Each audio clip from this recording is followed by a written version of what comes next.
Non, plus sérieusement. Donc moi je m'appelle Damien Maudet, je suis député de la Haute-Vienne. Il y a 2 semaines de ça, on a monté une commission d'enquête populaire à Limoges parce que l'objectif c'était de profiter de la vague électorale et le fait qu'on avait été élu pour mettre à l'agenda la question de l'hôpital comme étant une priorité pour nous. À savoir qu'en plus c'est lundi qu'on étudie le projet de loi sanitaire, dont on reparlera tout à l'heure, dans lequel il n'y a pas une seule fois, il n'y a pas un mot sur l'hôpital public. Donc on pourrait penser que le Covid n'a rien à voir avec l'hôpital public. En tout cas c'est leur schéma de pensée. Moi j'ai le sentiment quand on a besoin d'être soigné, on passe par l'hôpital en règle générale. L'objectif pour nous avec cette commission d'enquête populaire, c'était d'une part de permettre aux soignants de s'exprimer, aux soignants, au personnel de santé, même des fois le personnel administratif des hôpitaux, qui puissent s'exprimer parce qu'on avait un objectif, en tout cas moi c'était le mien et je pense que c'est le tien aussi, c'est qu'en étant élu, c'était porter la parole des gens. Et donc la meilleure manière de le faire, c'est de laisser les gens s'exprimer. Et après, c'est aussi, évidemment, il y a un aspect de communication, hein, on va pas se mentir, aujourd'hui, on n'a pas la majorité à l'Assemblée nationale et le seul moyen qu'on a de faire entendre nos idées, c'est d'avoir une majorité sociale. Et pour avoir une majorité sociale, c'est-à-dire que ce qu'on fait dans l'hémicycle, il faut que ce soit porté dans la rue, et ce qu'il y a dans la rue, que ça aille jusque dans l'hémicycle et que ce soit entendu à Paris. Et pour ça, il faut qu'on mette des soignants en avant, il faut qu'on arrive à convoquer la presse comme on le fait aujourd'hui, et il faut qu'on arrive à voir comment ça peut se faire. Parce qu'aujourd'hui, on sait que pour les soignants, les personnels de santé, c'est difficile de se mobiliser. Mais en tout cas, notre rôle à nous, c'est de remettre un petit peu, de raviver un peu la flamme, et voir avec les personnels comment on peut se mobiliser, comment on peut avoir de nouvelles formes de contestation. Et l'objectif aujourd'hui, donc, c'est de recréer quelque chose et de repousser les gens à se mobiliser, de les accompagner là-dedans et de voir si ça peut, voilà, si on peut essaimer un peu partout. Moi, j'étais à Limoges, c'est Andy qui est venu me voir et qui m'a dit « Ah bah à Limoges, c'est super ce que vous avez fait, on veut le faire à Nantes. » Donc, direct, on va le faire à Nantes. Après, j'espère qu'Andy, peut-être tous les deux, ou même toi tout seul ou moi tout seul, on ira aussi dans d'autres endroits avec d'autres députés pour leur dire de le faire chez eux. Et même à des endroits où il n'y a pas de député de la NUPS, pour créer quelque chose au niveau des soignants. Donc voilà, bon en tout cas, je connais pas tout à fait l'ordre du jour. L'idée c'est de faire parler les gens les uns après les autres et que chacun puisse s'exprimer, que ça puisse être filmé, qu'on puisse réutiliser ça sur les réseaux sociaux pour mettre le sujet en avant. Et voilà, donc déjà merci beaucoup et puis je laisse la parole à Andy pour l'aspect un peu plus politique des choses. Merci beaucoup, merci pour votre accueil. Donc comme il l'a dit, nous avons un projet de loi imposé par le gouvernement sur la veille sanitaire. En réalité, c'est la prolongation de certains éléments de l'état d'urgence sanitaire dans le droit commun pour donner au gouvernement des moyens d'action pour prévenir l'épidémie Covid, pour agir sur l'épidémie Covid. C'est une loi avec 2 articles seulement. Un article sur la collecte des données et un autre article sur la potentialité de remettre un passeport sanitaire. Aucun mot sur la réintégration des soignants, aucun mot sur l'hôpital, aucun mot sur les conditions de travail des médecins, aucun mot sur tout le personnel externalisé, aucun mot sur en fait l'hôpital public, les urgences, notre pôle de santé, les EHPAD. En réalité, c'est présenté par le ministre de la Santé, M. Braun, sans parler des soignants. Et rien qu'un petit exemple, en commission, quand on a commencé à étudier le texte et à proposer, nous, nos amendements, la réponse, quand on parlait de l'hôpital, c'était qu'il fallait soigner les territoires, qu'il fallait protéger les territoires, et les gens, et les soignants. Et c'est ça cette question-là. Nous, on l'a toujours dit, les gens au lieu de l'argent. Eh bien, c'est ça qu'on va essayer de mettre en place là, dans le combat législatif qui commence ce lundi, de mettre la question du monde de la santé au sein de cette loi. Évidemment, on est minoritaire, Damien l'a dit, ça va être un combat, mais c'est d'être aussi les porte-voix. Et c'est pour ça qu'on fait cette commission d'enquête populaire. C'est aussi pour alimenter l'intégralité de nous, députés de combat, députés des luttes, vos députés, vos porte-voix, d'alimenter ce qu'on va pouvoir dire à l'Assemblée, du réel, du concret, de ce que vivent les gens. Et c'est pour ça qu'on vous laisse aujourd'hui libre parole, Damien et moi, pour que vous puissiez vraiment exprimer vos conditions de travail, vos conditions de maltraitance, l'état de l'hôpital public, et en fait faire cet état des lieux, parce que oui, on a fait le Ségur de la santé, oui, ils ont fait le Ségur de la santé, mais tant ont été oubliés dedans. Ça a été quand même une grosse coquille vide. Et ben nous, on fait notre propre Ségur, en vous laissant la parole aujourd'hui. Donc... Ok, bonjour, merci à vous d'être venus pour nous entendre. Donc moi je suis psychologue au CHU de Nantes depuis 12 ans, je travaille en équipe mobile psychiatrie précarité et je travaille également dans une consultation transculturelle pour des patients migrants et je participe au collège des psychologues dont beaucoup de membres sont présents là aujourd'hui. D'abord rappeler ce que font les psychologues hospitaliers. On exerce dans des champs vraiment d'intervention très vastes à l'hôpital, mais ce qui est commun à nos professions, ça va être du côté de l'attention, de l'écoute, de la dimension psychique et de la parole. On intervient auprès de patients, évidemment, de la naissance jusqu'à la vieillesse, et puis parfois jusqu'à la mort. On accompagne tous ces moments de vie. On travaille en psychiatrie, bien sûr, mais aussi dans de très nombreux services de soins somatiques. Et on accompagne des patients qui présentent des tableaux variés, des situations chroniques, des situations aiguës, des situations d'urgence. Et ça va de la souffrance psychique liée à des événements de vie jusqu'à des pathologies psychiatriques lourdes. Une autre mission qui est un peu moins connue des psychologues hospitaliers, c'est celle du soutien et de l'écoute des équipes de soins. Ça va permettre vraiment de travailler avec les équipes sur les questions de l'éthique du soin, de la mise en sens, de la cohérence des parcours de soins. Mais ce qu'on constate, c'est que les équipes, elles disposent de moins en moins de temps pour penser, voire n'en ont plus du tout. Et on ne peut que témoigner, nous psychologues impuissants, des effets de saturation, de non-sens, d'épuisement, qui conduisent de plus en plus à des situations de souffrance individuelle et collective des soignants. Les psychologues, comme les équipes, sont de plus en plus soumis à des temporalités de flux tendus, à des injonctions paradoxales et au marketing sémantique de la communication hospitalière. Et puis, ce ne sont pas quelques actions de qualité de vie au travail comme on nous propose parfois, ou bien un questionnaire déjà préorienté sur notre quotidien au CHU qui vont pouvoir régler ces problèmes, mais c'est bien de permettre par un nombre suffisant d'agents de remettre du sens et de la cohérence dans nos missions. Du temps donc pour les soignants, pour soigner, mais aussi du temps pour penser le soin, pour penser sa cohérence, tant que les tableurs Excel et les rationalisations ne peuvent pas comptabiliser. Rendre visible ce qui est invisible dans le soin. Depuis plus de 20 ans, Nantes a connu une explosion démographique importante, mais les effectifs sont restés à moyens constants, voire ont été une variable d'ajustement. Et on constate parallèlement à tout ça une augmentation très importante de la précarité à la fois des patients sur la ville, mais aussi précarité des soignants, et Pascal en redira quelque chose après. En psychiatrie, le socle que constituent les secteurs de psychiatrie adulte et pédopsie est saturé. Normalement, les secteurs de psychiatrie permettent du soin gratuit, du soin pour tous, du soin dans la durée et du soin en équipe. Or, les délais de prise en charge sont de plus en plus longs. Parfois, les adresses aboutissent sur du vide. Ce qui a pour effet des recours aux urgences de plus en plus importants. Et si, effectivement, on n'est pas en capacité de prendre en charge des patients qui en ont besoin dans leur temporalité, on va être de plus en plus en difficulté, et on l'est déjà dans notre mission de contenance psychique, qui n'est plus assurée. Les situations de crise vont devenir chroniques ou de plus en plus aiguës, et on va être de plus en plus en difficulté pour assurer une mission de prévention qui pourtant est beaucoup moins coûteuse en termes de santé publique. Il y a aussi un autre effet pervers que je voulais souligner aujourd'hui, c'est la multiplication à côté du secteur qui est vraiment normalement le socle du fonctionnement et du parcours de soins en psychiatrie, l'augmentation du nombre de dispositifs qui sont dits intersectoriels et qui répondent souvent à des appels à projets dits innovants par l'ARS. Alors on innove en fait... Si déjà on pouvait travailler convenablement avec ce qu'on connaît, ça serait déjà pas mal. Et qui ont pour mission beaucoup d'évaluer, d'orienter. Mais sauf qu'on oriente sur du vide, ou en tout cas on a beaucoup de difficultés à orienter, nous-mêmes étant à l'intérieur de l'hôpital.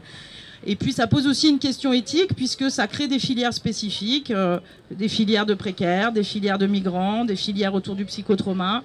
Et tout ça, c'est des questions qui nous paraissent importantes. Le manque de médecins, le manque de psychologues, le manque d'infirmiers qui vont être formés à la psychiatrie. Je vous rappelle que la psychiatrie n'est quasiment plus enseignée en IFSI. Donc ça veut dire des gens qui sortent de la fac avec pas suffisamment de moyens pour pouvoir penser le soin, pas suffisamment d'éléments de psychopatho. Et on constate depuis plusieurs années une augmentation du recours à la contention en psychiatrie. Et puis...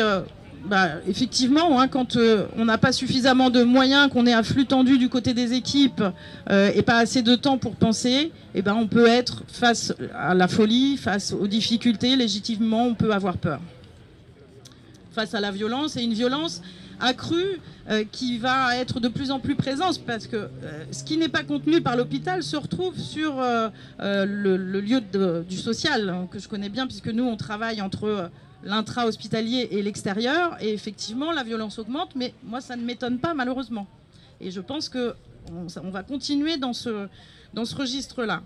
Et puis par ailleurs, le poids des tâches administratives qui augmente, très gourmand d'entente, les évaluations, les cotations, les protocoles, les certifications HAS et des injonctions paradoxales perpétuelles.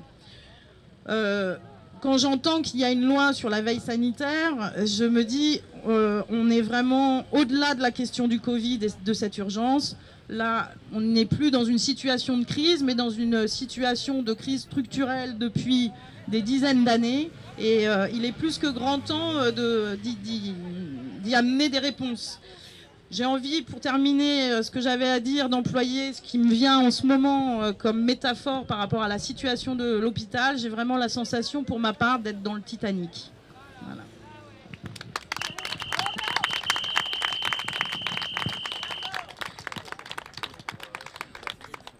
C'est compliqué de compléter parce qu'il y a tellement de choses qui ont été dites par ma collègue.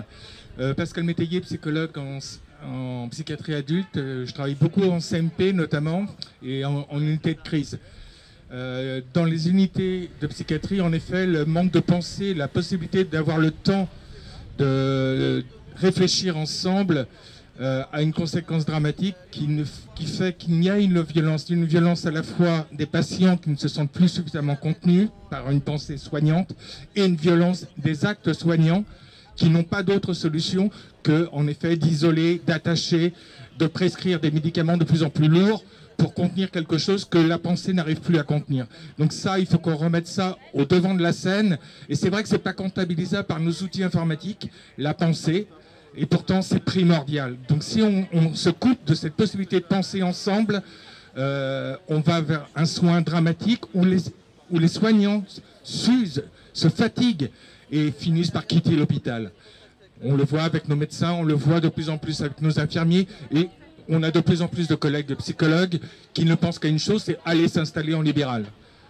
Donc il y a quand même une fuite du personnel vers le libéral. Je ne suis pas sûr que ça soit mieux là-bas, mais en tous les cas, ce poids de l'administration, on essaie d'y échapper par tous les moyens. L'autre moyen, c'est de se mettre en arrêt de travail, c'est pas mal aussi. Question par rapport au CMP, quand même, il faut quand même se rendre compte qu'en pédopsychiatrie, on est sur des délais d'attente de 4 ans pour voir un psychologue, de 5 ans pour un adolescent.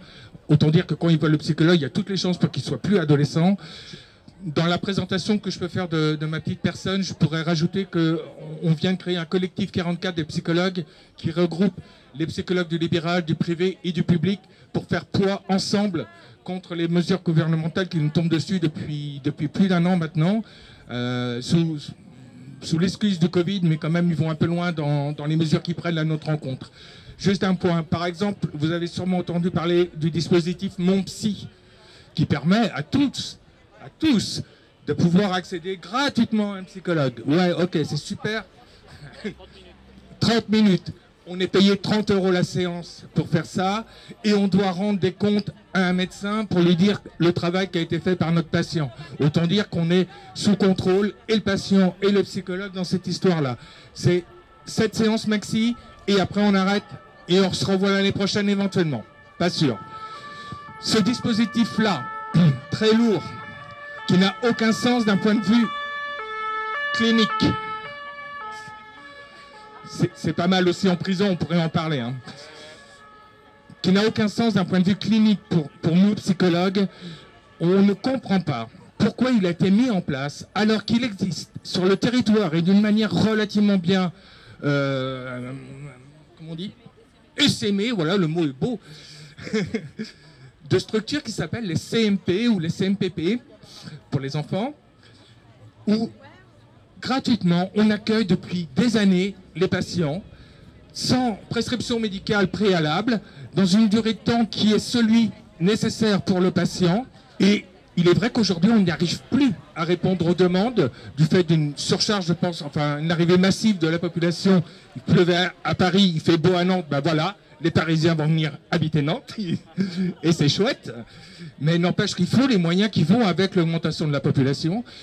On ne peut constater aussi qu'une aggravation de l'état psychique de notre population. Alors le Covid a bon dos, hein, faut pas exagérer non plus. Cette aggravation, elle est là depuis longtemps. Je pense que ça fait partie ce monde un petit peu individualiste où chacun doit être le plus fort et se débrouiller tout seul et prouver qu'il n'est pas faible, et ben, celui qui tombe en chemin, personne n'est là pour le relever. Donc je pense qu'il y a vraiment, au-delà de l'hôpital, une réflexion sur notre mode de vie, une écologie de la vie ensemble, enfin, pour prendre des termes comme ça. Donc plutôt qu'un dispositif Mon Psy, on développe ce qui existe déjà, on renforce les CMP, on met des psychologues dans les CMP et on répond à la demande de la population sans en passer par un dispositif coûteux, lourd et qui n'a encore une fois aucun sens d'un point de vue clinique. Alors qu'en CMP, on sait y faire et on sait y faire à plusieurs. C'est-à-dire que travailler en libéral tout seul dans son petit cabinet, il est certain qu'on ne va pas prendre certains patients peut-être un peu trop agités, peut-être un peu trop dangereux, peut-être un peu trop délirants. En CMP, on sait faire ça, à plusieurs. Donc cette dimension-là de boulot à plusieurs, il faut pouvoir le faire entrer aussi dans la machine comptable.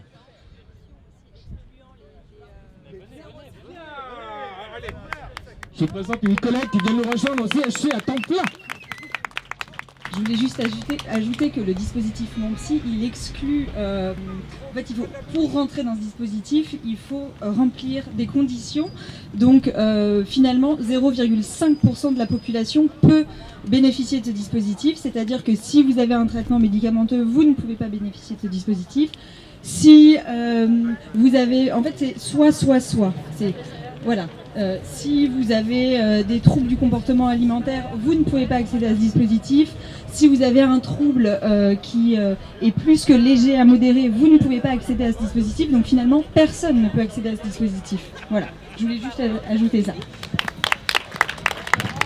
Moi, je me présente, Laetitia Cuisinier-Calvino, je suis psychologue clinicienne donc, au CHU de Nantes et je travaille auprès du public migrant sur 2 services différents. J'aimerais parler de la place des contractuels, parce que je suis moi toujours contractuelle au CHU de Nantes.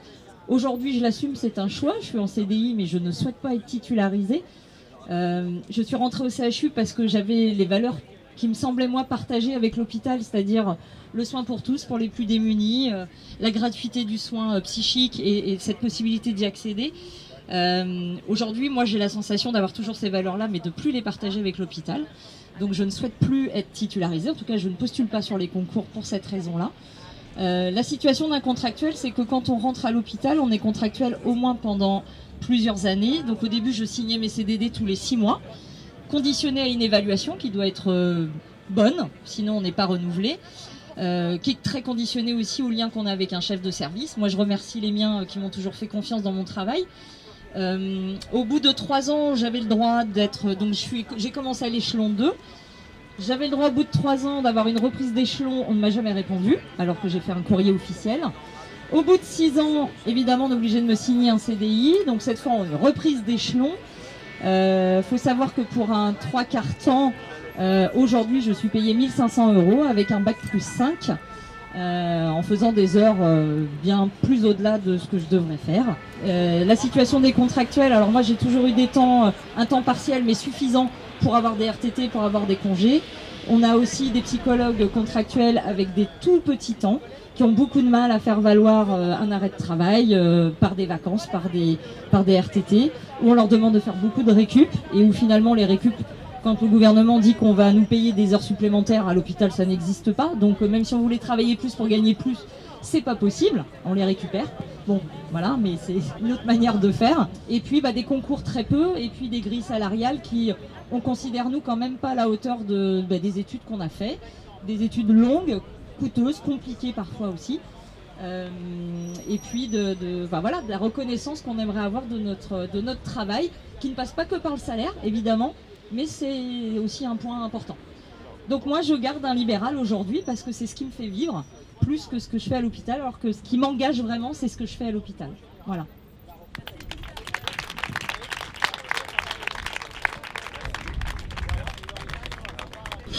On a le plaisir d'accueillir une deuxième députée de Loire-Atlantique, Ségolène Amiot, députée de la 3e circonscription de Loire-Atlantique, donc notre voisine, qui elle se trouve sur le site, en fait, la 3e circonscription comprend le site de santé de l'ANEC, Et ça pose donc cette question du grand projet, et je vais inviter donc les membres du collectif Action Santé de venir juste pour parler un tout petit peu du projet du transfert du CHU, et pour pouvoir ainsi juste parler de ce sujet qui est quand même un hot topic pour nous actuellement. Donc allez-y. Oui, bonjour à toutes et à tous. Merci beaucoup, merci d'organiser cette audition, c'est absolument primordial. Je m'appelle Margot Metcourt, je fais partie de Nantes en commun et je suis aussi membre du collectif CHU Action Santé Nantes.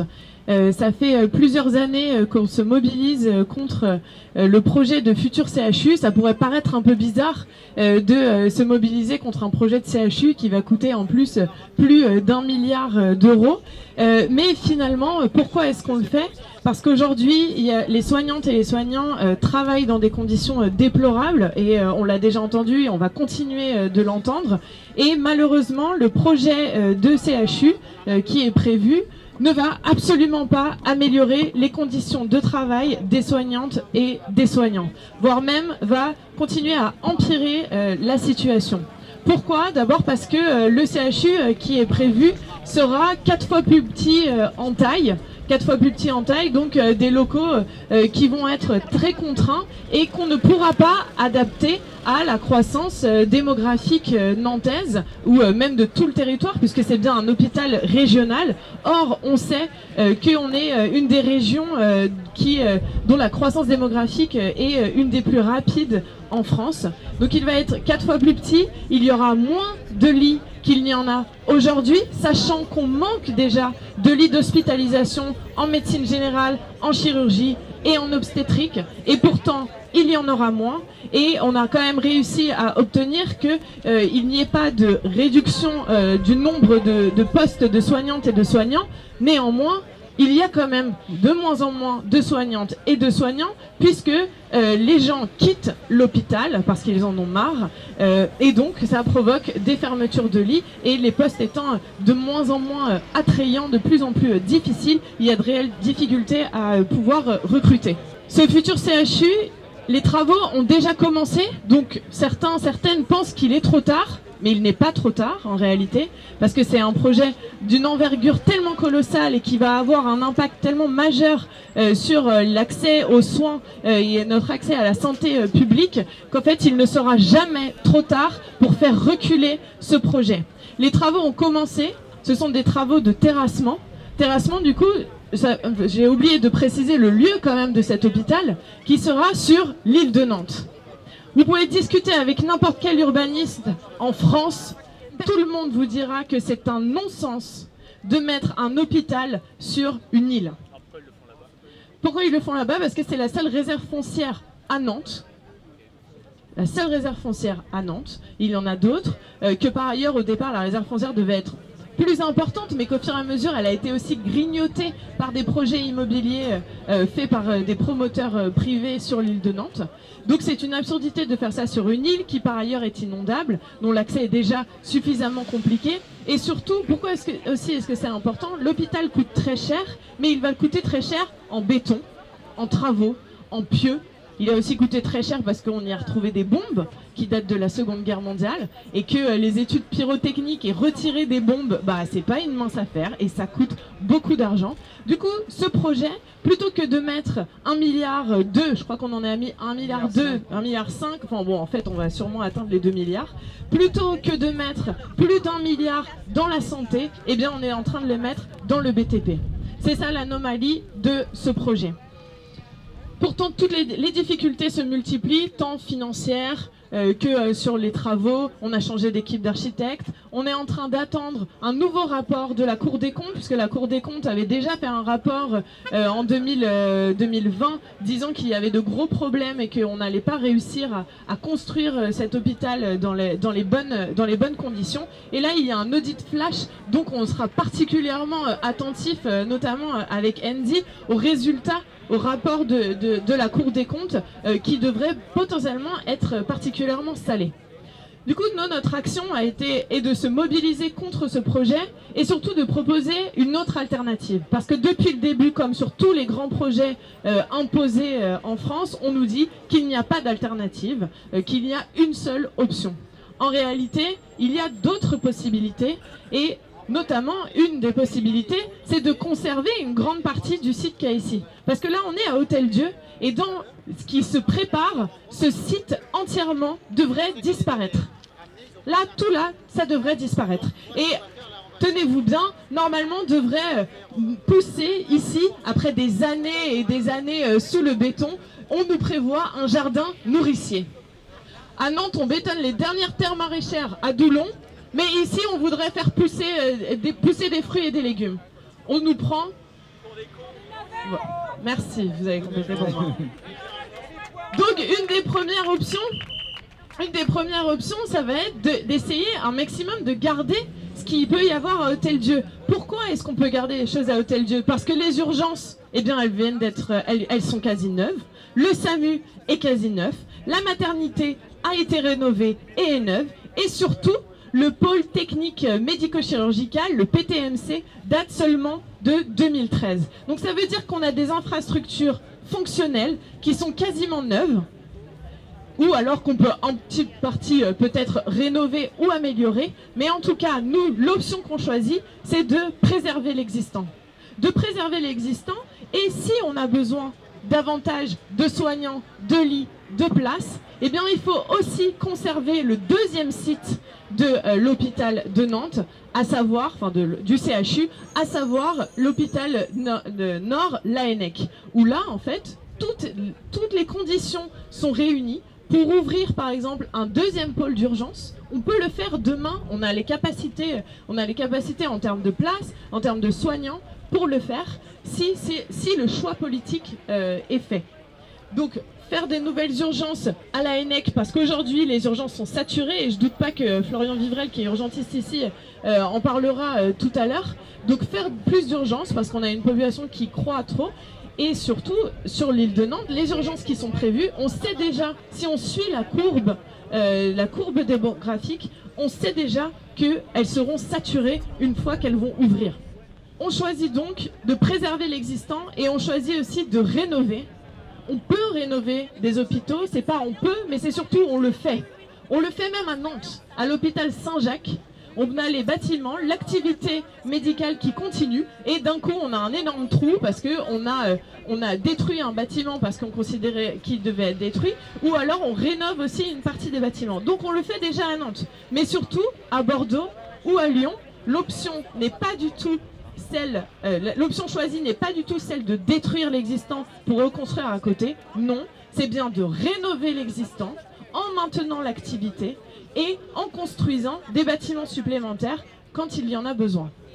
Bref, l'île de Nantes, pendant ce temps, eh bien, elle pourra accueillir ce qu'elle devait accueillir au départ, c'est-à-dire un beau parc, plutôt que de les accueillir sur les rails et les voies ferroviaires qu'on pourrait également utiliser et qui sont en train d'enlever.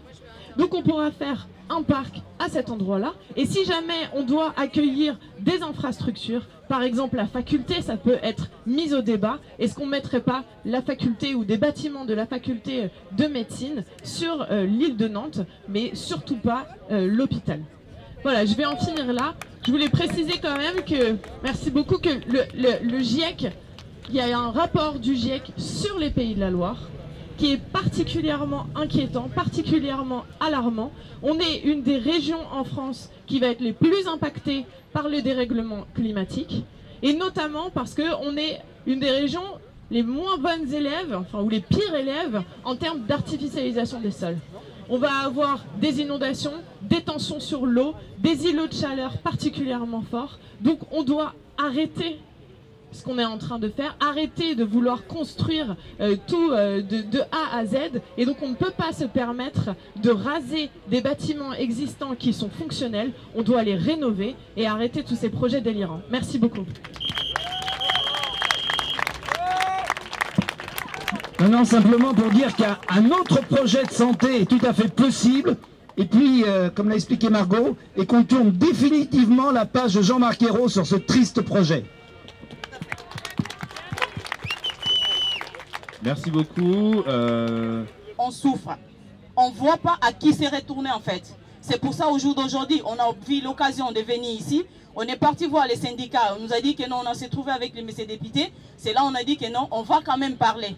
Là, je vous parle, il y a une collègue qui était partie en vacances. Et là, il est licencié. Juste d'arriver à prendre son service de travail, il était licencié. Et là, moi, je vous parle, je ne sais pas, peut-être il y a un infiltré qui est là, ici, et demain, peut-être ça va être moi. Et là, on en souffre vraiment. On vous parle jusqu'à aujourd'hui, on se fait entendre, on crie vraiment plus fort pour pouvoir nous entendre. Là, on souffre. Parce qu'on travaille à l'hôpital, mais c'est comme on ne travaille pas. On est des cafards, on est vraiment des petites bêtes qui peuvent écraser n'importe quel moment. On a besoin de votre soutien, on souffre. Merci beaucoup.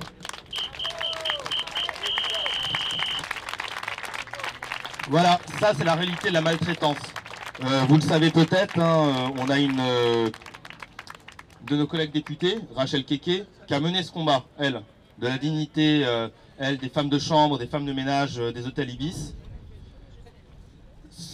Vouloir prendre la parole comme ça, accepter de porter la lutte comme ça, c'est déjà une première victoire. Et donc vraiment, suivez-les, applaudissez-les. Dès qu'il y aura quelque chose, venez avec elles. Parce que ça, c'est le combat, nous, en tant que députés insoumis, qu'on porte depuis toujours. Voilà. Bon, moi je suis Christine, je suis orthophoniste en service ORL. J'accueille des tout petits à partir de 3-4 mois en surdité. Moi je vais juste rapidement vous dire, les orthophonistes on a un souci parce qu'on n'est pas du tout reconnu à notre niveau de diplôme, parce qu'on a un master et le salaire est toujours au niveau du bac plus 2. Et ce qui fait que par exemple quand il y a des postes à pourvoir, eh bien un certain nombre de salariés et de collègues ne prennent pas le poste parce qu'elles sont payées bien mieux, enfin un petit peu mieux ailleurs ou dans d'autres circonstances. Et donc il y a effectivement des postes à pourvoir et ce sont des postes en tension. Ça c'est net et clair. Voilà, c'était juste pour ça. Et en fait les orthophonistes à l'hôpital, eh bien en fait on suit dès le tout petit jusqu'à la fin de vie. Et surtout dans des domaines très très spécialisés. Et parfois, on a besoin d'intervenir en urgence pour un succès de la prise en charge. Et on peut effectivement être en sous-effectif et ne pas pouvoir répondre à la demande des patients. Moi, en fait, je voulais aussi faire un témoignage pour des collègues qui n'ont pas pu venir, ils n'ont pas pu s'absenter sur ce temps-là. Ce sont mes collègues infirmières et infirmiers de la consultation d'ORL. Il y a eu un départ en retraite, là, il y a un mois à peu près. Et donc, évidemment, ce départ en retraite n'est pas remplacé. Donc, je vais vous lire, en fait, ce qu'elles m'ont écrit pour leur témoignage. La consultation ORL, nous sommes une équipe paramédicale de 5 infirmières, infirmiers, 2 aides-soignantes pour assurer la prise en charge des patients du lundi au vendredi. Nous travaillons souvent à 4 infirmières, car nous assurons un auto-remplacement lors des congés. Nous accueillons des nouveau-nés, des enfants, des adultes, des personnes âgées sur rendez-vous ou urgence, de 8h à 18h. Nous effectuons des heures sup liées à la charge de travail. Nous avons une activité spécifique en plus d'exploration fonctionnelle, en plus du travail infirmier qui est l'exploration d'audiométrie, qui nécessite une formation d'environ 1 an en tout cas. Cette spécificité empêche des remplacements au pied levé pour l'équipe de suppléance qui n'est évidemment pas formée. Suite au non-remplacement d'une de nos collègues partie à la retraite, et ce malgré l'anticipation de son annonce en novembre 2021, nous travaillons souvent en sous-effectif à 3 infirmières. La semaine du 11 au 15 juillet, nous ne serons que 2 infirmières sur un effectif de 5. Donc ça veut dire que des consultations ont dû être annulées, l'activité d'exploration fonctionnelle est fermée, mais nous devrons quand même assurer l'amplitude horaire et les urgences, comme prévu. L'équipe s'épuise, elle reste inquiète quant à l'avenir et à ses conditions de travail, n'ayant aucune garantie de remplacement au début septembre, qui est le départ en retraite effectif. Enfin, voilà, donc c'était un témoignage. Je peux vous donner un témoignage un peu équivalent du secrétariat, où il y a eu des congés maternité qui n'ont pas été remplacés à 1 pour 1, bien sûr, parce que ce n'est plus la règle à l'hôpital. Et on a vu nos collègues souffrir de ne pas pouvoir faire leur travail, de ne pas pouvoir répondre à la demande des patients. Tous ces témoignages, en fait, ça veut dire que, effectivement, nous, les personnels, on est en souffrance, mais ça veut dire aussi que ça a une répercussion sur les patients, sur les soins. On ne peut pas répondre à la demande aussi vite. Les dossiers administratifs ne sont pas traités aussi rapidement, les secrétaires auraient souhaité. Il n'est pas normal que des explorations fonctionnelles plutôt spécialisées, où on accueille des adultes, et nous, des tout petits, où c'est rarement fait ailleurs, doivent être fermées sous prétexte qu'on n'a pas de personnel. Voilà, merci. Merci beaucoup Christine. On va demander à Florian Vivrel s'il est toujours là. Hop. Où es-tu, Florian? Il était caché. Tiens, Florian. Bonjour. J'étais de garde hier. On entend François Braun qui propose plein de trucs pour réorienter les patients, pour faire un peu un tri en amont des urgences. Il faut savoir qu'à Nantes, on a déjà pas mal de tri, on a déjà pas mal d'orientation. Et les problèmes qu'on a aux urgences, c'est bien d'orienter, d'hospitaliser nos patients. Et rien que sur cette nuit, j'ai dû accueillir une dizaine de patients qui avaient plus de 90 ans, qui étaient tombés chez eux. Alors ce matin, François Braun sur France Inter, il parlait de responsabiliser les patients et qu'ils n'allaient pas aux urgences. Donc je me vois quand même assez mal aller voir mes patients qui ont 90 ans pour leur dire « Écoutez, soyez responsables, arrêtez de tomber ».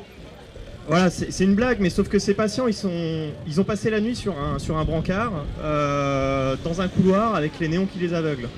Ce matin, quand je suis reparti, une patiente de 93 ans, elle était dans le couloir, dans un des pires endroits où être aux urgences, parce qu'on n'a même plus de salle pour les protéger, ne serait-ce que du son, que de la lumière, etc.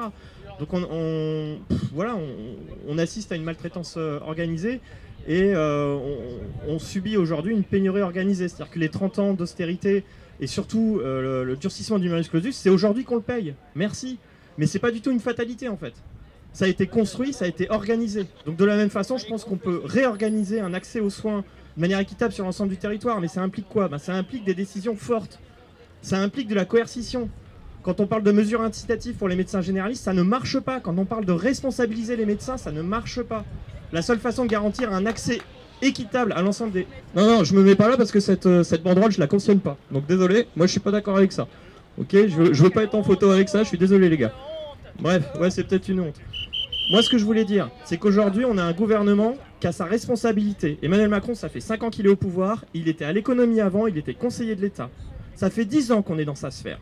Aujourd'hui, si les hôpitaux sont dans l'état dans lequel ils se trouvent, le gouvernement a sa part de responsabilité. Qu'est-ce qu'on peut attendre de François Braun ? De toute façon, qui va jouer la politique libérale. Aujourd'hui, il faut des décisions fortes.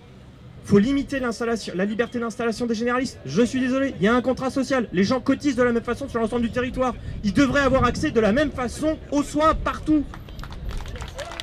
Et c'est bien comme ça qu'on aidera les urgences. Et c'est bien comme ça qu'on rouvrira des lits. Voilà.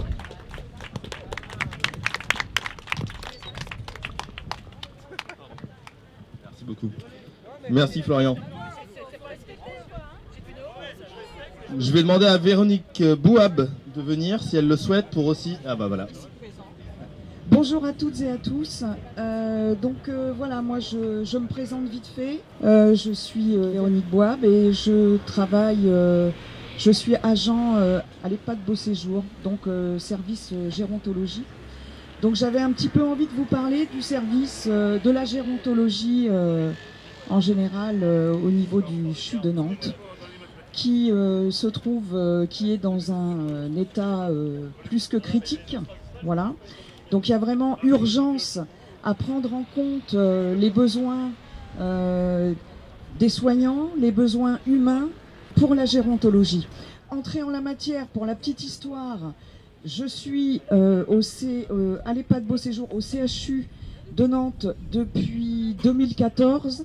J'ai été embauchée en tant que agent de service hospitalier qualifié, c'est-à-dire ASH, et je travaille actuellement à l'UHR, une unité fermée de l'EHPAD Beau Séjour, unité d'hébergement renforcé, dans laquelle nous accueillons des patients. Hein.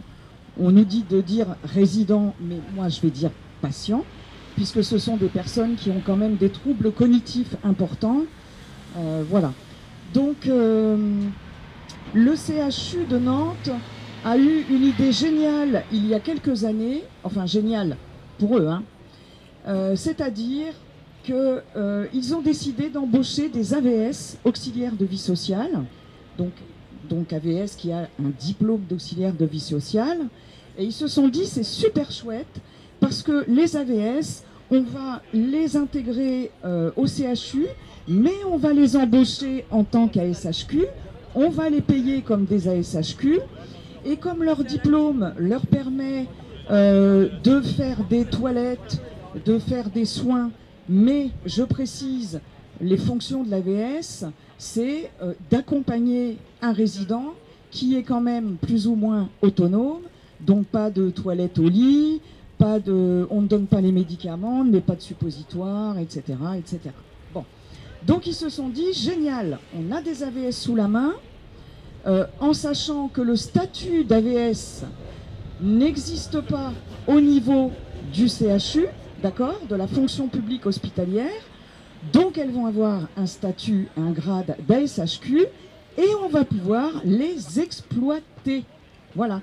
Donc moi j'ai été mise dans cette unité UHR en 2015. Voilà, j'avais pas tellement le choix. Et donc je fais fonction d'aide-soignante et d'ASG, assistante de soins en gérontologie. Donc autant vous dire que la prise en charge des patients est très très lourde et que je suis payée en ASH, que je n'ai aucune prime, comme toutes mes collègues AVS, hein. Là je parle pour moi, mais voilà, ni la prime grand âge, ni la LBI octroyée grâce à la CGT entre autres, octroyée aux aides-soignantes, etc., qui est de 40 €, hein, voilà. Donc avec la CGT, nous avons mis le CHU au tribunal administratif, non pas pour réclamer un salaire d'aide-soignante, puisque je n'ai pas le diplôme d'aide-soignante, mais au moins pour avoir la NBI de 40 €. Évidemment, comme vous vous en doutez, le CHU a répondu défavorablement à notre requête. Ceci étant, et grâce à mes camarades de la CGT, nous avons gagné le procès. Voilà, le CHU a perdu. Bon là, ils essayent encore de nous entourlouper en nous disant que, enfin bon, sur le rétroactif, ils essayent encore de nous entourlouper, mais c'est pas grave. On a eu gain de cause et de toute façon, on aura gain de cause pour la suite. Bon, ça c'était une petite entrée en la matière. En ce qui concerne les conditions de travail en gérontologie, il y a vraiment, là je suis vraiment là pour tirer une sonnette d'alarme, à savoir que nous subissons une maltraitance institutionnelle, vraiment, et que du coup, même si ça ne plaît pas à la direction du CHU, nous sommes nous-mêmes soignants, je suis désolée de le dire, et malgré nous, maltraitants envers nos aînés. Et ça, c'est très grave. Moi, je suis rentrée au CHU, à l'EHPAD, Beau Séjour, en 2014. Ça, c'est à titre d'exemple. En 2014, il y avait une kiné à temps plein et une kiné à mi-temps. Eh bien, la kiné à mi-temps, elle est partie, ou je ne sais plus pour quelle raison, et vous vous doutez bien qu'elle n'a pas été remplacée. Voilà. En ce moment, nous avons à l'UCC une autre unité fermée pour des troubles cognitifs importants aussi, où là, ce sont des patients qui arrivent en crise. Il n'y a plus d'ergothérapeute. L'ergothérapeute est parti, parce qu'il faut savoir quand même que le CHU fait tout depuis des années et des années pour dégoûter les soignants et pour faire fuir les soignants. C'est une stratégie politique qui est mise en place depuis des années. Et là, en ce moment, le Covid a bon dos, quand on nous dit « Ah mais oui, mais pourtant, on essaye de recruter, on veut embaucher, mais d'abord, il n'y a plus beaucoup de soignants, etc. etc. » C'est faux. C'est faux puisqu'il y a des gens, déjà, premièrement, qui postulent, et je ne sais pas pourquoi le CHU ne répond pas à ces demandes de poste.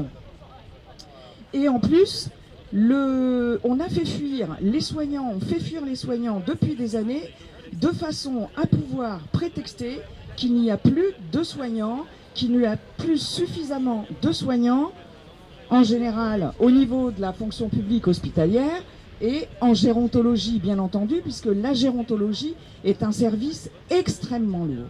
Donc on dégoûte les soignants, on les fait fuir, et après on dit « Ah mais non, mais bon, voilà ». Au niveau de la formation aussi, bon nombre par exemple d'ASH demandent à faire la formation d'aide-soignante en interne. Hein, voilà. Eh bien, non. Non, non, non, il n'y a pas assez de places disponibles pour faire la formation. Tiens, ça c'est quand même assez bizarre. Par contre, on a quand même décidé au niveau du CHU de proposer une formation de 170 heures, je crois, aux ASHQ, de façon à ce qu'elles puissent avoir une sorte, alors c'est pas un diplôme, hein, c'est pas le diplôme d'aide-soignante, mais elles ont une sorte de certificat de validation aux compétences d'aide-soignante. Donc une fois de plus, on a trouvé le bon filon pour faire travailler des ASH en fonction d'aide-soignante en les payant comme des ASH. Ça aussi c'est pas mal, hein, c'est bien à savoir. Et donc les demandes de formation des ASH pour être aide-soignante, vraiment la vraie formation, ne sont pas prises en compte. Donc ça c'est du pipeau quand on dit on ne trouve plus assez d'aides-soignantes, puisqu'il y a du personnel, il y a des agents qui veulent faire cette formation et qui veulent être aides-soignants. Donc tout ça c'est du pipeau.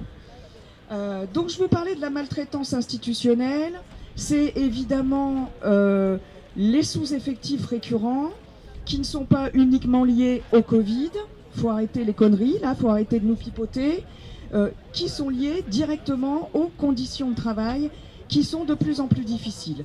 En gros, on nous demande d'en faire toujours plus, avec toujours et encore moins de moyens. Moins de moyens humains, bien sûr. Il faut savoir par exemple que l'équipe de suppléance au niveau de la Géronto, hein, je parle de la Géronto parce que j'y suis, a diminué, a été divisée en 3. L'équipe de suppléance, c'est les aides-soignantes qui sont appelées à remplacer les soignants qui sont malades, enfin, etc.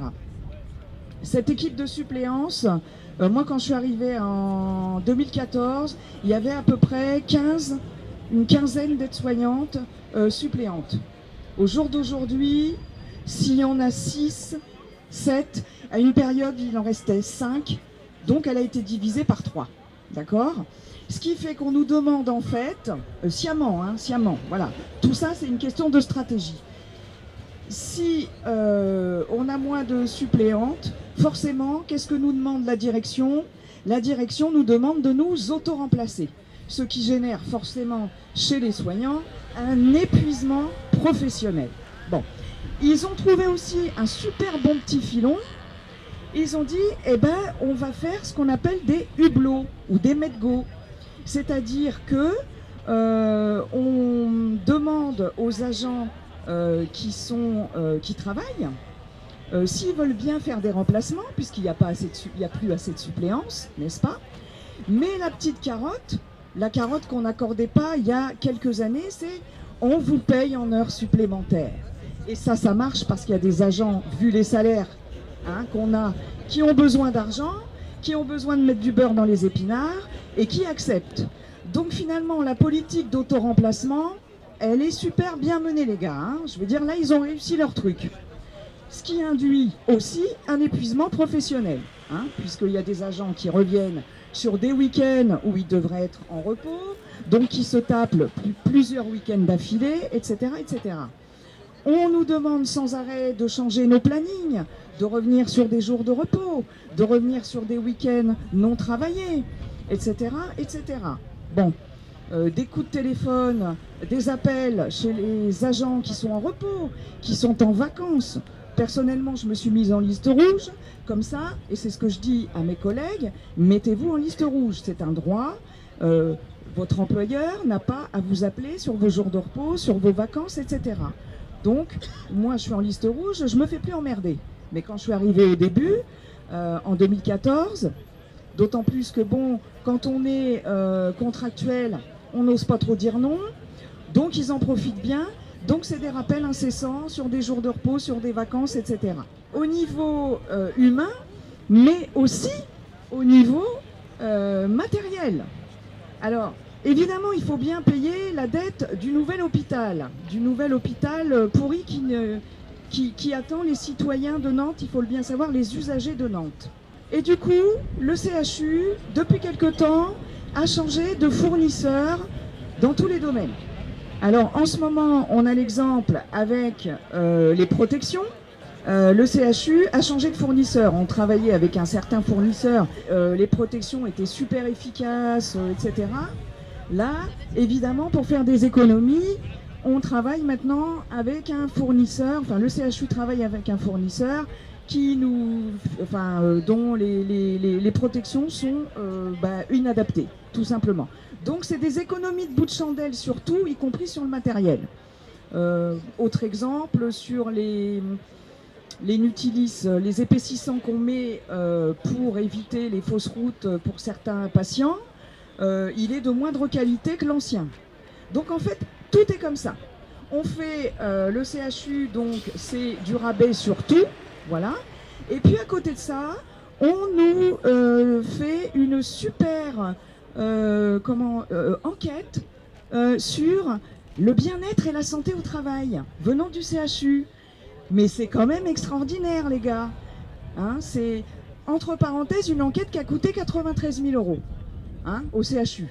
Mais par contre, là, cet argent-là, on ne le met pas dans les moyens humains, dans les moyens matériels pour les soignants.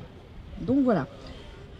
Il faut vraiment que les usagers prennent conscience que la santé publique est vraiment en danger et que nos aînés sont en danger parce que, voilà, c'est ça que je voulais dire, les groupes Corian et Orpea n'ont absolument rien à envier à la fonction publique hospitalière au niveau des EHPAD, parce que très clairement, on commence vraiment à s'approcher des prises en charge des résidents et des patients. Hein. On a très peu de temps pour faire manger un résident, on a très peu de temps pour faire une toilette à un résident, hein, ça se limite à, dans certains services de géronto, à 10 minutes. 10 minutes. On a des résidents qui ont des douches dans certains sites, sur certains sites, tous les 15 jours, voire quand il y a des sous-F, une fois par mois, ça faut le savoir. C'est faire manger un résident qui a des problèmes de déglutition, etc. en, je crois que c'est 7 minutes, voilà. Et nous, même dans notre service à l'UHR, on est confronté aussi à des prises en charge de plus en plus lourdes, de façon générale dans les EHPAD, des prises en charge de plus en plus lourdes, parce que on reçoit aussi des résidents qui devraient être dans des unités comme la mienne, comme l'UHR ou l'UCC, mais comme il n'y a pas assez de ces unités-là, on les met en EHPAD classique. Or, c'est absolument pas adapté. C'est des personnes qui ont des troubles du comportement, qui sont violents, qui sont agressifs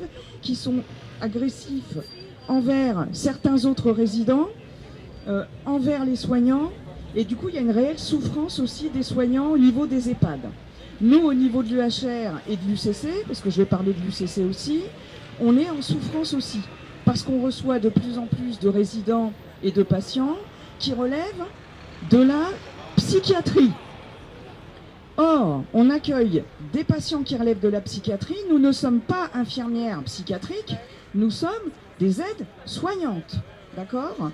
Donc en fait, tout ça, ça génère de la souffrance, de l'épuisement, et malgré nous, ça je tiens à le dire parce que c'est grave, c'est gravissime, une maltraitance envers les patients et envers les résidents. Je vais conclure sur ces paroles-là.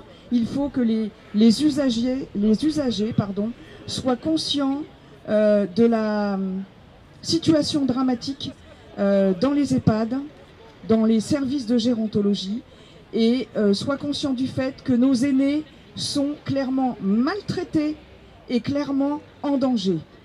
Voilà, c'est le mot de la fin, malheureusement, c'est le mot de la fin. D'accord. Donc Ségolène nous quitte. On va demander, donc on est bientôt à la fin du parcours. Je vais demander à Olivier Terrien de venir prendre la parole. Ouais, bonjour à tous.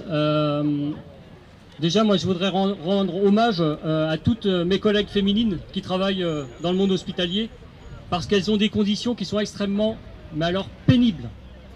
Elles soulèvent des charges lourdes, il faut voir quoi. J'en discutais avec un directeur ce matin en disant que pour les collègues, quand elles arrivent, qu'elles ont terminé leur journée, quand elles arrivent à 14h30, 15h à la maison, c'est pour aller dormir. Et ça, c'est complètement inacceptable. On ne doit pas sortir de son travail complètement épuisé. Pour rejoindre ce que disait tout à l'heure le camarade médecin urgentiste, dans l'accès aux soins, ce qui est dramatique aujourd'hui, on l'a vu sur notre maternité, et très certainement on va le voir encore, eh bien on refuse l'accès à des femmes enceintes pour s'inscrire, pour accoucher à l'hôpital public. Parce que sur des périodes données, il n'y a pas de place. Ça veut dire quoi? Ça veut dire que de fait, on les oriente directement vers les cliniques privées pour avoir un dépassement d'honoraires. Ça, c'est complètement inacceptable, alors que le CHU a une convention avec les cliniques privées. Dès lors qu'elles sont inscrites et lorsqu'elles arrivent pour accoucher et qu'il n'y a pas de place, elles sont bien évidemment dirigées vers le privé, mais elles n'auront pas de dépassement d'honoraires. Or, aujourd'hui, on leur refuse l'accès. Et ça, c'est quelque chose que demain, on va vivre de plus en plus, ce refus d'accès aux soins, et surtout, cette porte qui va être fermée à l'hôpital public. Alors, on voit bien, fermer des lits pour fermer des lits, c'est plus populaire. Donc, toutes les choses ont été organisées ces dernières années pour faire en sorte qu'on dise, bah, les lits, non seulement on ne peut pas en créer de nouveaux, les lits, on les ferme, c'est pas de notre faute, c'est parce qu'on ne trouve plus de professionnels. Eh bien, voilà l'état des lieux de leur politique maltraitante, parce qu'on peut vraiment parler d'une maltraitance institutionnelle. Quelques chiffres sur le CHU de Nantes, sur le bilan antisocial de leur politique antisociale 2021. C'est plus de 260 000 jours d'arrêt de travail pour le personnel non médical, puisque dedans je ne totalise pas les arrêts de travail des médecins. C'est plus d'1 mois d'arrêt de travail par agent, c'est un chiffre qui a été multiplié par 2 en l'espace de 10 ans. On a des maladies professionnelles qui sont de plus en plus graves et invalidantes qu'on ne connaissait pas auparavant. Si avant on avait une tendinite de l'épaule qui pouvait guérir, eh bien aujourd'hui on a la rupture du tendon, le tendon il tombe, il craque et on a l'épaule qui tombe. Voilà. Et en remerciement, on se fait virer du CHU à coup de pied dans le cul vers une retraite par invalidité avec une pension de misère. Pour certains d'entre eux, c'est 300 € pour vivre, quoi. C'est complètement inacceptable. Parce que en matière de politique de reclassement, c'est une coquille vide. Il n'y a rien du tout. On casse les professionnels, on les prend comme un Kleenex et ensuite on les jette à la poubelle. Tout à l'heure, quelqu'un parlait de l'emploi précaire. En l'espace de 7 ans au CHU de Nantes, c'est une augmentation de 61% de cet emploi qui est devenu précaire au CHU de Nantes. Mais ça, on comprend leur dynamique. C'est que derrière, il y a le futur hôpital Île de Nantes. Et ce futur hôpital Île de Nantes, c'est une boîte à chaussures. C'est la diminution de l'offre de soins sur notre territoire. C'est la part belle au privé. C'est-à-dire que toute l'activité qu'on va nous enlever, ou tous les cas qu'on ne réalisera pas, c'est pour les cliniques privées qui, elles, s'organisent autour de Nantes et qu'on commence à rogner, à privatiser notre hôpital. C'est ça l'objectif. Alors demain, si on va avoir l'accès aux soins, il va falloir défendre, mais défendre mordicus l'hôpital public. Parce que sinon, ce sont les plus précaires qui vont en subir les conséquences. Toujours dans le cadre des chiffres, l'emploi de fonctionnaires et l'emploi pérenne, si on l'additionne aux fonctionnaires et au CDI, eh bien depuis 2015, il est en baisse. Alors vous voyez bien qu'il n'y a aucune volonté derrière de vouloir développer l'hôpital public. Bien au contraire. Alors aujourd'hui, on voit, 2020, on fait 3,5 millions d'euros d'excédent. En 2021, on fait 9,5 millions d'euros d'excédent avec 115 millions d'euros de recettes supplémentaires. Et cette part-là, elle n'est pas consacrée à l'emploi.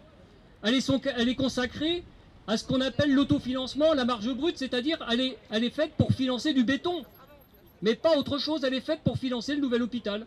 Donc, on a subi tous ces plans d'économie ces dernières années qui nous ont mis dans cette situation. Mais en plus, on a aussi par-dessus nous ce fameux financement. Donc depuis 2008, il faut désendetter l'établissement le plus rapidement possible. Donc qu'est-ce qu'on a fait? Eh bien, on a augmenté l'activité, mais on a surtout fait en sorte de peu créer d'emplois. Donc on a augmenté l'intensité de travail. Et on fait qu'aujourd'hui, on dégoûte les professionnels. Un chiffre pour 2021, c'est 612 départs, 612 agents qui se sont barrés du CHU, quoi. Si à un moment donné, on avait la possibilité, parce qu'on avait encore du monde, entre guillemets, sur le marché du travail, même si j'aime pas beaucoup ce mot-là, pour pouvoir compenser les départs à la retraite, ben aujourd'hui c'est fini. On n'arrive plus à compenser les départs à la retraite, mais la situation s'aggrave parce qu'on a plus en plus de disponibilité. Les gens partent, ils s'en vont soit travailler dans le privé, ou alors carrément ils abandonnent le métier. Voilà.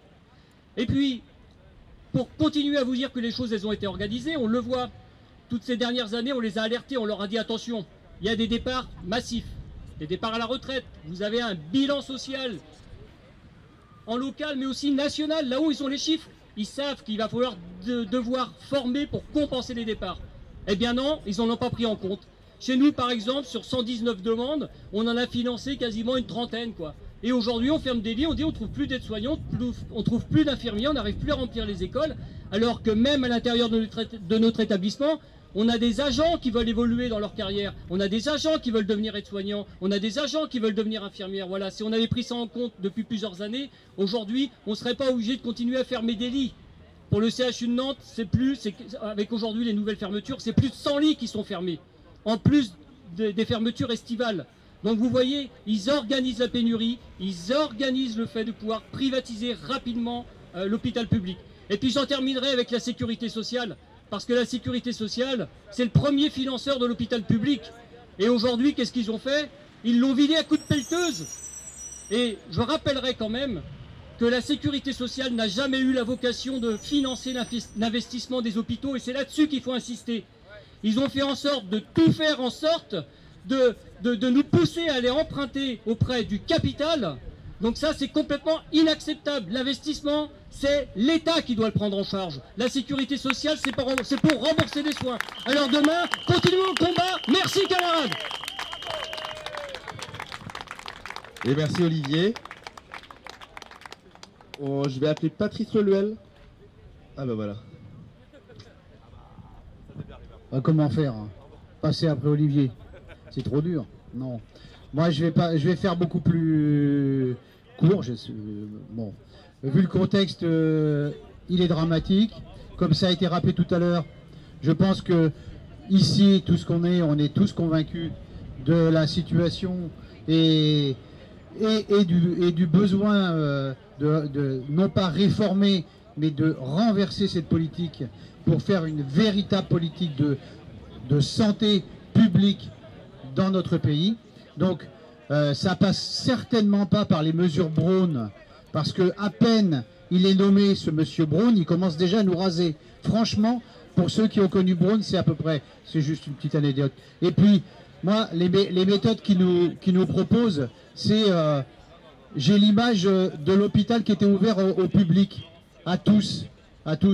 Moi, j'ai plutôt l'impression que toutes les mesures qu'ils veulent mettre en place, c'est faire des douves autour de l'hôpital avec un pont-levis en le levant ou le baissant pour faire rentrer ceux qu'on veut faire rentrer. Et avec la carte qui va bien. Parce que c'est ça aussi l'avenir. C'est la privatisation de l'hôpital qui est déjà entamée depuis des années.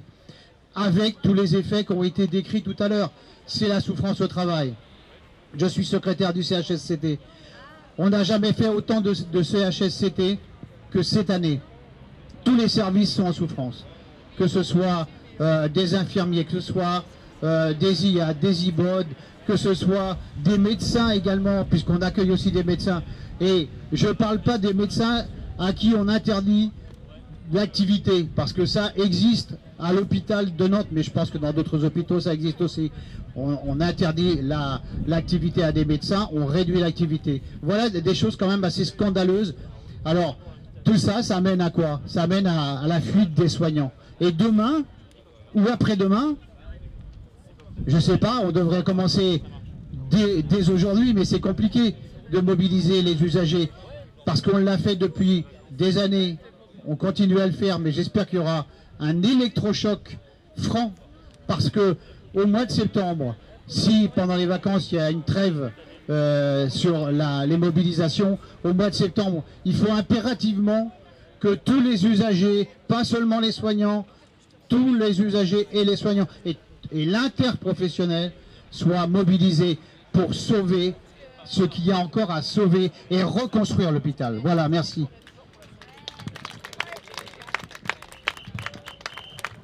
Et merci beaucoup Patrice. On va demander à Florence Salard de venir pour nous raconter sa double expérience. Donc bonjour à tous et à toutes. Moi je suis infirmière de formation, donc j'ai travaillé toute ma vie à l'hôpital public, d'abord en région parisienne en soins généraux et en psychiatrie à Blain, donc en Loire-Atlantique.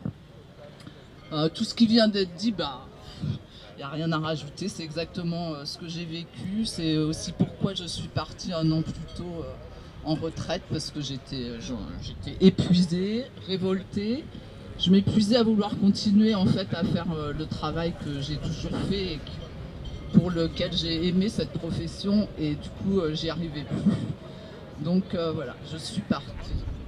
Et merci à tous vos témoignages parce que je m'aperçois qu'en 3 ans, ça fait 3 ans que j'ai quitté l'hôpital et qu'il y a une aggravation majeure en fait, comme si c'était possible, envisageable. Je pensais qu'on était au bout mais non. Avec plein de termes aussi, j'adore tous ces termes là que j'ai entendus qui sont vides de sens. Voilà, et du coup moi 1 semaine après mon départ, je me suis retrouvée en fait malade et j'ai dû être hospitalisée, donc ça a commencé, ça a été un parcours assez pénible. Déjà j'ai un médecin traitant qui est à 12 km de chez moi parce que j'en avais plus et que je n'en trouvais pas d'autres, donc on n'est pas dans un désert médical à Nantes, hein.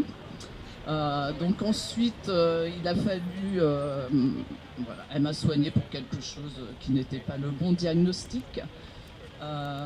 Devant mon état qui s'aggravait, on a appelé SOS médecins dans la nuit, on n'a pas pu les joindre, toutes les lignes étaient occupées. Le SAMU, par chance, a bien voulu venir me chercher à la maison. Je suis arrivée aux urgences un mardi matin ou un mercredi matin à 7h. J'ai vu un médecin en début d'après-midi, donc je vomissais, hein. Ça faisait 3 jours que je vomissais, tous les quarts d'heure, je n'avalais plus rien, donc je commençais à avoir des troubles de l'équilibre. Ce médecin, quand il a pu me voir, en fait, a été dérangé 3 fois pendant son entretien, qui est censé être un entretien aussi de diagnostic, de prescription, d'examen complémentaire, donc 3 fois. À chaque fois, il devait reprendre et se remettre dans la situation alors qu'il avait été appelé sur d'autres urgences. Ensuite, à 18h30, après tous ces examens, on m'a demandé de sortir de l'hôpital parce que le diagnostic avait évolué vers une gastro-entérite cette fois.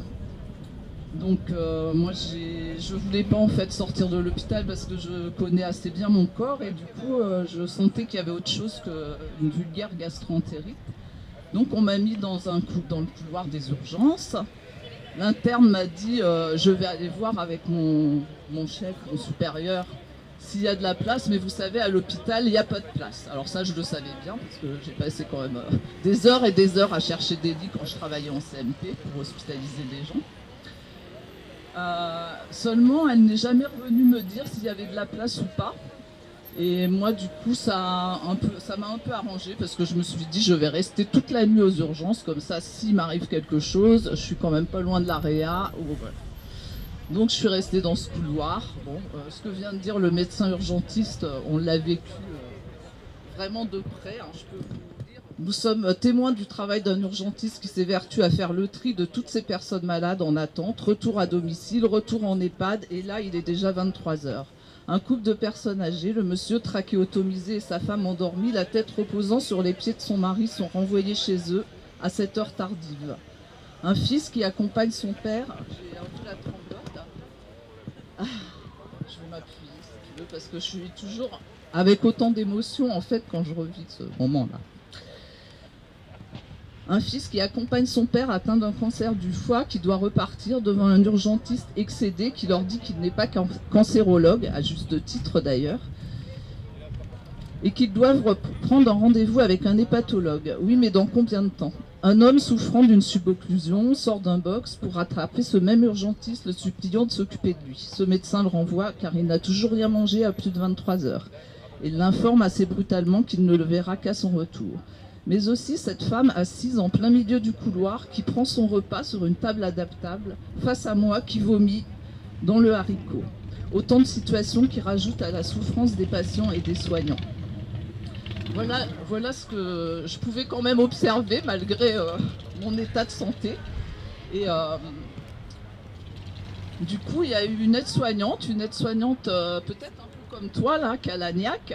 Et du coup, qui s'est demandé, mais qu'est-ce qu'ils font tous ces gens dans le couloir? Parce que ça arrivait, hein, parce que la nuit, forcément, il y a encore plus de monde qui s'agglutine. Et comme il y avait déjà ceux du matin qui étaient toujours là, Donc elle a appelé un interne qui a regardé un peu mon dossier et en fait là ils se sont aperçus que j'avais une place dédiée en UHCD, donc unité d'hospitalisation de courte durée. Donc en fait depuis 18 h il y avait une chambre de libre pour moi, mais et le service de l'UHCD et le service des urgences, voilà, avaient zappé tout ça. Donc là je suis partie dans cette unité.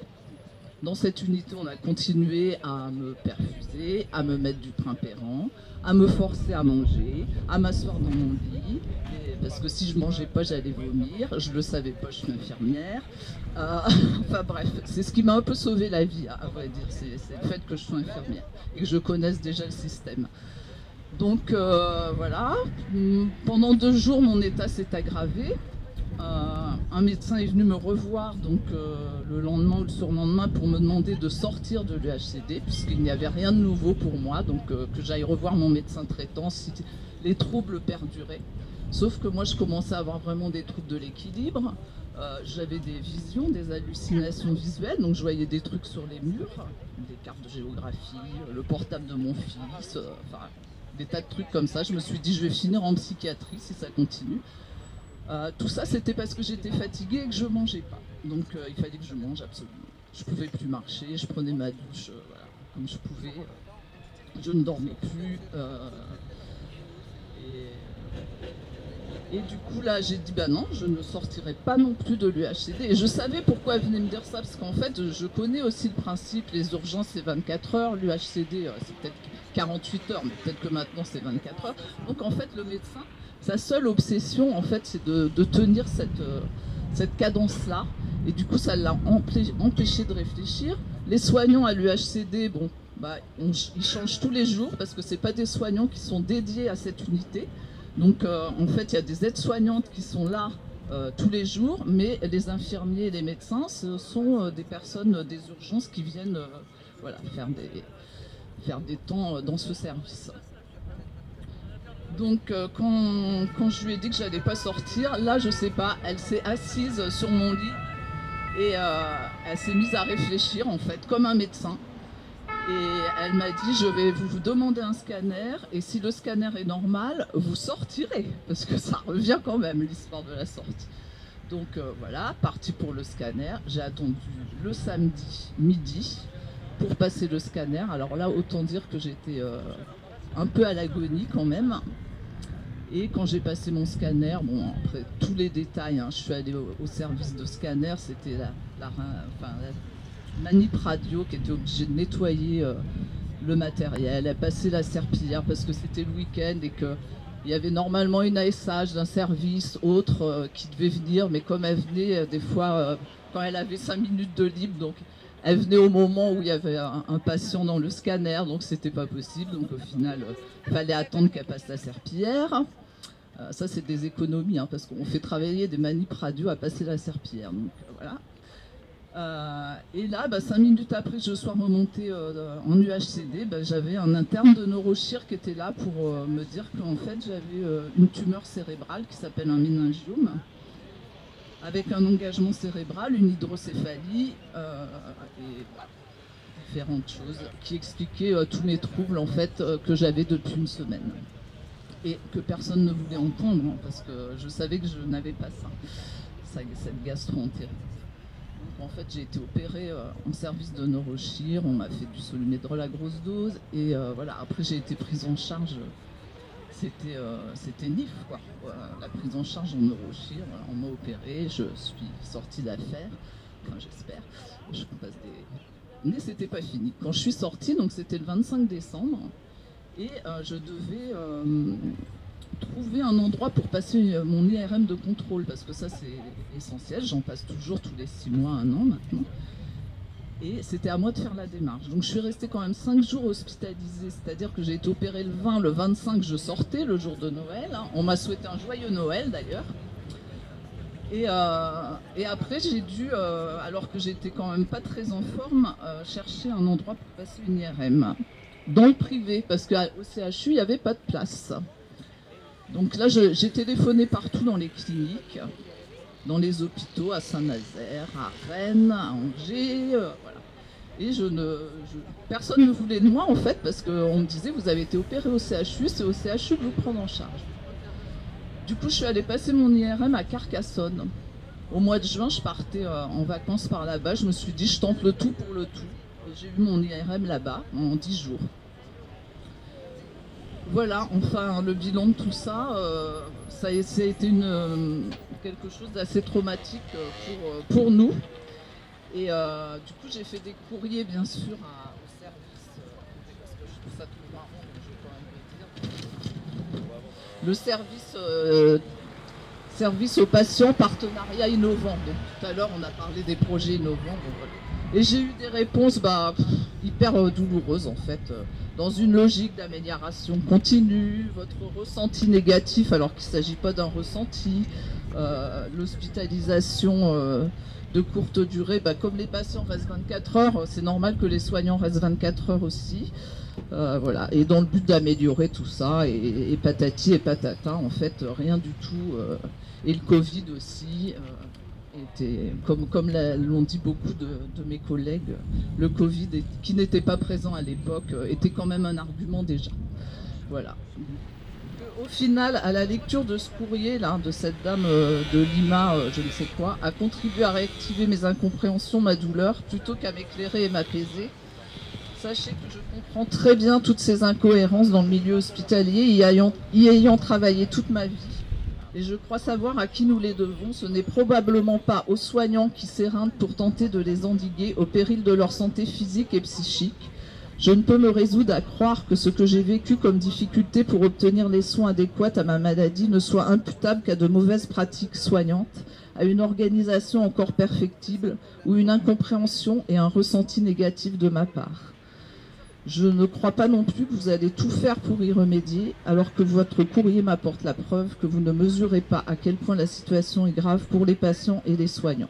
Parce qu'en fait, dans le courrier de réponse, c'était quand même, on va voir avec les soignants, on va aller rencontrer les équipes, essayer d'améliorer des choses, leur parler quand même de la confidentialité, alors qu'il ne peut avoir aucune confidentialité puisque tout se passe dans le couloir, puisqu'il n'y a pas assez de box. Alors j'ai entendu que ça avait été refait des urgences, donc tant mieux. Mais en tout cas, à cette époque-là, moi j'ai été témoin de tous les diagnostics des patients, des noms, de où ils habitaient, voilà. Donc, et ça n'est pas de la faute des soignants. Je vous remercie. Alors, ici, on est devant l'hôpital, on a beaucoup parlé de l'hôpital. Alors, il faut voir que l'hôpital, sa situation, ça traduit en fait la faillite du système de la médecine libérale. Ça, il faut le dire, ça n'a pas été assez dit. C'est une faillite à tous les niveaux. Et donc, par exemple, pour une infirmière à l'heure actuelle, ici, il est plus facile d'aller bosser à Airbus en ayant des horaires, une rémunération, en ayant beaucoup moins de stress. Il faut voir que donc il faut absolument augmenter la rémunération ici à l'hosto.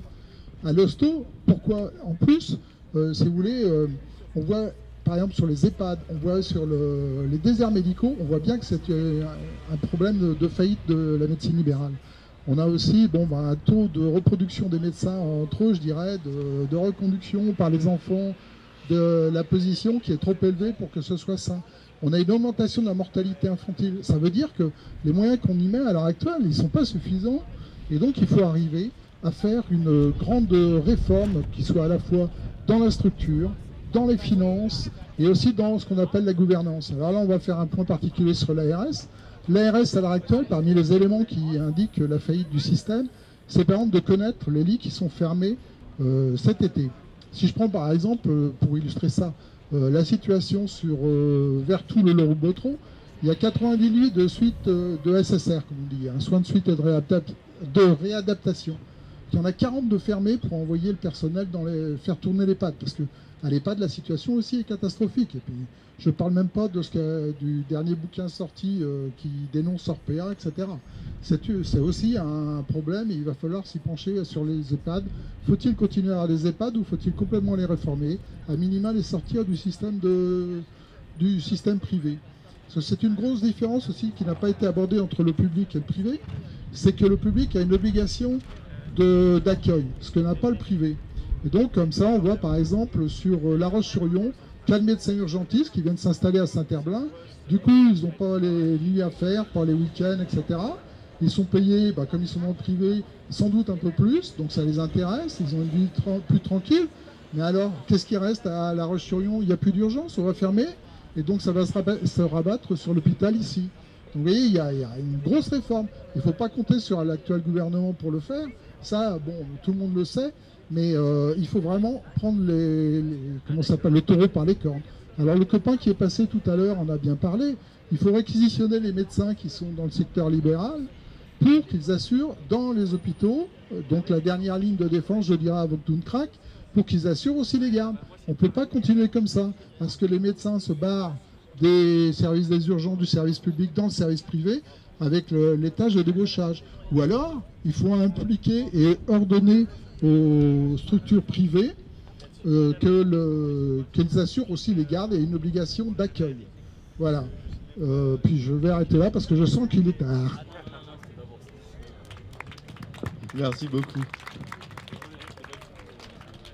Bonjour mes camarades et collègues. Force ouvrière a déposé notre cahier de revendication aux 2 députés venus au CHU de Nantes pour une commission d'enquête populaire. Aujourd'hui, l'hôpital public va très mal et c'est le résultat de plus de 30 années de politique d'austérité impulsée par les gouvernements successifs. Force ouvrière combat sans relâche la casse de l'hôpital public et du statut des fonctionnaires, la diminution de l'offre de soins, les fermetures de lits, etc. avec le soutien de l'Interpro, puisque la destruction de notre système de santé ne concerne pas que les soignants. Effectivement, dans tous les services, urgences, maternité, psy, pédopsie, pour ne citer que, les agents sont à bout et au bord de la rupture. Cela entraîne des fermetures de lits, d'urgence, des organisations de travail en 12 heures, des retours sur repos, des heures supplémentaires démultipliées. Ce ne sont pas de conditions de travail tolérables. Face à cela, les patients n'ont pas une prise en charge qui répond à nos missions de service public, pour exemple. Des enfants n'ont pas de place en pédopsie et sont isolés dans des services adultes. Mise en place de la psychiatrie ambulatoire. Lits de maternité insuffisants et pour rappel déjà 10 lits de supprimés à l'ouverture de l'actuelle maternité en 2004. Attente interminable sur des brancards aux urgences. Plus de 100 postes vacants non pourvus pour difficultés de recrutement et plus de 10% d'absentéisme. Prise en charge plus que dégradée dans nos EHPAD. Le gouvernement a diligenté une mission flash sur l'hôpital, une énième qui n'apporte aucune réponse concrète sur les besoins urgents de la santé en France et plus précisément sur le CHU de Nantes. Le gouvernement écrit dans son rapport que nous manquons de soignants et qu'il faut en recruter rapidement. Force ouvrière a une solution concrète qu'il revendique depuis l'été 2021. Non suspension, réintégration de tous les suspendus et rattrapage de tous leurs salaires perdus et de l'avancement pour leur retraite. Mais aussi financement par la promotion professionnelle de tous les hospitaliers, reçu un concours paramédical et augmentation du nombre de places dans les instituts de formation paramédicale. Voilà mes camarades et collègues des réponses concrètes. Eh bien non, au lieu de répondre concrètement, le gouvernement continue la casse et d'ailleurs pour preuve, dans le nouvel hôpital de Nantes, 2 nouvelles suppressions de lits ont été annoncées. Comme je vous le rappelais, rien que sur la maternité, 10 lits ont été supprimés en 2004, 2 de plus le seront sur l'île de Nantes. S'ajoutent également des manques de place pour les mamans venant d'accoucher et pouvant prétendre à des hébergements sociaux. Alors oui, aujourd'hui, Force ouvrière a déposé notre cahier de revendication aux 2 députés présents et continue de marteler sans relâche, ce jusqu'à satisfaction des revendications. Dégel du point d'indice à la hauteur de 22%. Réouverture de lits partout où cela est possible avec les moyens nécessaires en termes de postes et matériel. Arrêt de la destruction de notre service public qui doit garantir l'accès aux soins pour tous. Réintégration de tous les personnels suspendus. Stop à la contre-réforme des retraites et à la destruction des régimes spéciaux. FO soutien à les dispositions des députés s'ils le souhaitent. Pour plus de précision sur notre positionnement, on ne lâchera rien. Et merci beaucoup. On va finir donc avec les soignants suspendus. Comme on l'a dit en début de commission, en ce moment donc passe la loi prolongation et de veille de l'état sanitaire sur le Covid. Je m'embrouille un peu, je suis désolé. Hein. Et nous allons déposer un amendement sur la réintégration des soignants, qui sera sûrement défendu par Antoine Léaumont d'ailleurs au sein de l'Assemblée nationale lundi. Les débats commencent lundi à partir de 21h et je te laisse la parole. Pardon. Notre collectif, comme vous l'imaginez, s'est créé à l'été 2021 suite à l'injonction présidentielle. Et c'est bien là vraiment qu'il faut qu'on s'arrête un instant et se poser la question vraiment où est le sanitaire et où est le politique. Hein, on nous a discriminés, on nous a divisés et tout ça c'est pour mieux régner, messieurs, dames. Donc on est tout à fait conscient de vos conditions, on les déplore tout autant que vous. Et une fois encore, c'est vraiment en se soutenant mutuellement, en faisant force et lien, qu'on va réussir à maintenir ce qui peut être maintenu, parce que oui, l'hôpital est au bord de l'effondrement ou du naufrage, selon comment vous voulez le nommer, mais on peut vous témoigner aussi que la médecine de ville, que les paramédicaux, que toutes les professions assimilées, dont je fais partie, qui ont été suspendues, en fait, du coup ne peuvent plus apporter leur aide et leur soutien aux patients qui en ont besoin. Et donc c'est vraiment un écroulement général qui s'annonce, que nous ne souhaitons pas, mais par contre ce que nous voulons c'est créer quelque chose ensemble et vers, si possible, une amélioration du système.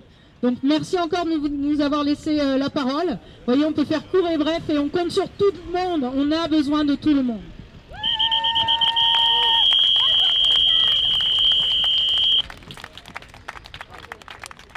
Merci à toutes et à tous d'avoir participé à cette première commission d'enquête à Nantes, seconde en France. Pour information, c'est vraiment un modèle que nous on va déployer, essayer de déployer dans d'autres structures. Pour tout vous dire, pendant que nous étions en train d'échanger, on recevait des demandes venant d'Angers, venant de Dijon, venant de La Roche-sur-Yon, pour savoir si on pouvait se déplacer, si on pouvait aller donner un coup de main à des endroits où ils n'ont pas la chance forcément d'avoir un député de la NUPES, une députée de la NUPES de disponible. On va faire ce livre blanc, cette grande enquête populaire à travers tout le pays, de l'état des CHU. Là, en effet, vous avez vu Damien, moi je faisais l'animation, hein. Mais vous inquiétez pas, il y a la bande vidéo, je vais me la re-regarder pour prendre des notes à mon tour. Mais il y a le matériel pour combattre en réalité la politique libérale de l'hôpital que porte Emmanuel Macron depuis son dernier quinquennat et que portera le nouveau ministre de la Santé, M. Braun. Donc, on n'arrêtera pas la lutte. Merci d'avoir été présents. Et encore une fois, on est vos députés de combat, vos porte-voix. N'hésitez pas à nous solliciter, n'hésitez pas à venir nous voir pour qu'on puisse continuer le combat. Allez, bonne journée à vous. Merci beaucoup. Bravo, Andy.